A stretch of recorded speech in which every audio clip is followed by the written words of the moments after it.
దానికి 3 ఉన్నాయి కదా ఒకే దానికి? 3 సార్. 3 అయినా ఒకటే కంకి బాగుందే. అదే అదే 3 ఉండేదానికే ఒలిపిస్తున్నాను. ఎందుకంటే రైతులు 3, 4 వస్తే భయపడతారు. దేనికన్నా అట్లా వచ్చేది 3, 4 కదా? భూమి బలం ఉంటే 3, 4 వస్తాయి. దాన్ని ఇరిచిదాన్ని లేదంటే అట్లది ఇంకా 2 అవుట్లు వలిసిపోతాయి అవి. అవి కూడా చూడు. ఇదే దీంట్లోనే ఉందా కదా అది వలసి. దీంట్లో ఉండాయి లేదా వలసి చూద్దాం. ఉండాయి గింజలు సిలుకలు కొడుతున్నాయి కదా ఇక్కడ. అదే ఇప్పుడు సిలుకు కొట్టేది చూడు. అది ఫుల్ వచ్చింది కదా కంకి ఫుల్ వచ్చింది కదా. దాన్ని కూడా వలిసి చూడనా దాంట్లో ఉండాలి లేదు గింజలు చూద్దాం.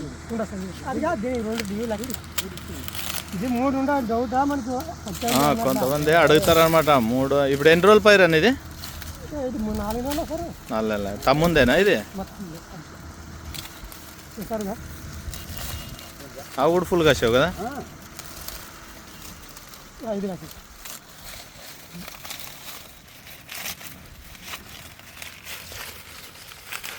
ఇది 2వది.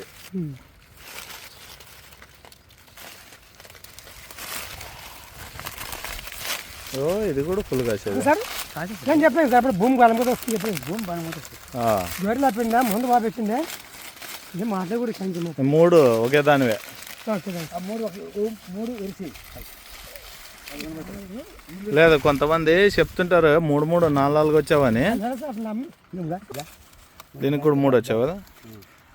చేనులో లోపలైతే రాలేవు. లోపల ఎక్కువ లేదు ఉన్నాయి. అయినా ఇట్లా కాసావు కదా అన్నిటికీ. ఏం పేరు అన్న సేన? జయరాముడు.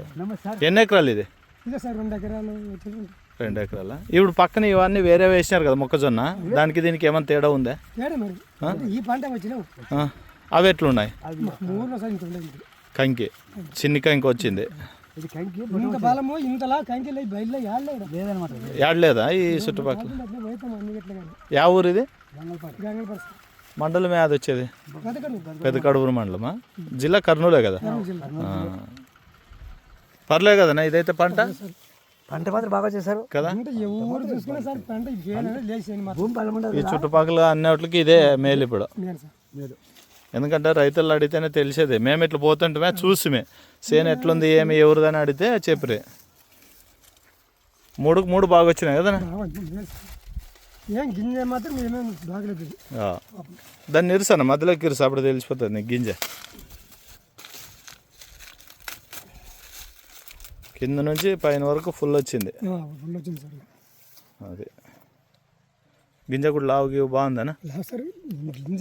చెప్పరు ఇంత లావు లేవు అవి కొనబాసని చెప్తాను. చూసావు ఏమన్నా వలిసి పక్కన చేనులో